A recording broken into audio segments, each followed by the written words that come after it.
गौरी संपलं ग सगळं. वहिनी बसा बसा इथे. काही संपलं नाहीये. रडू नका वहिनी. काय करू मग गौरी? वहिनी गैरसमज झालाय तुमचा. तुम्ही एकदा शेखर दादा संकट बोलून घ्या. अहो तो कोर्टात होता म्हणून त्याने त्याचा फोन सायलेंट वर ठेवलेला. थांबा. हॅलो. काय झालं गौरी? रुपाली ओके आहेत. तू एकदा बोलून घे त्यांच्याशी. शेखर. Rupali extremely sorry. मी चेंबर मध्ये होतो आणि मला वाटलं का.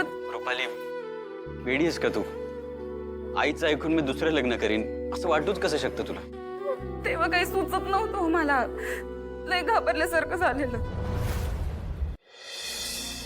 आई बाहेर पोरकी आतमध्ये काही गणित लागा ना. महादेवा.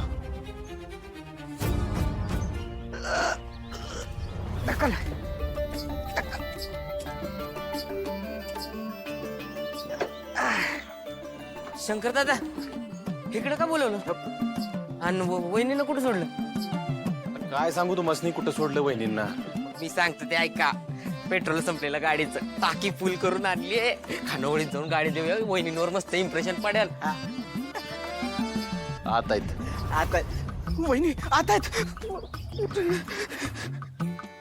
बॉम्ब फुटल्याचा आवाज येत नाही म्हणजे मातोश्री घरी नाहीत वाटतं. वहिनी घरात कशाला आल्यात? मला बी नाही माहिती. काहीतरी अर्जंट आहे म्हणलं.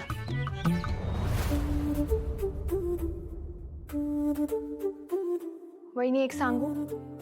शेखर दादाचं तुमच्यावरती लई प्रेम आहे.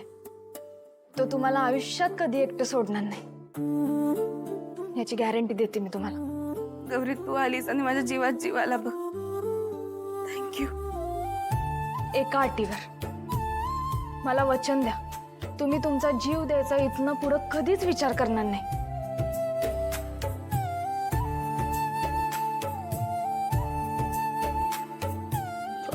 निघते मी. हा मातोश्री ह्याच्या तू निघालेलंच बरं. तुम्ही बसा आराम करा. मी जाते. बसा.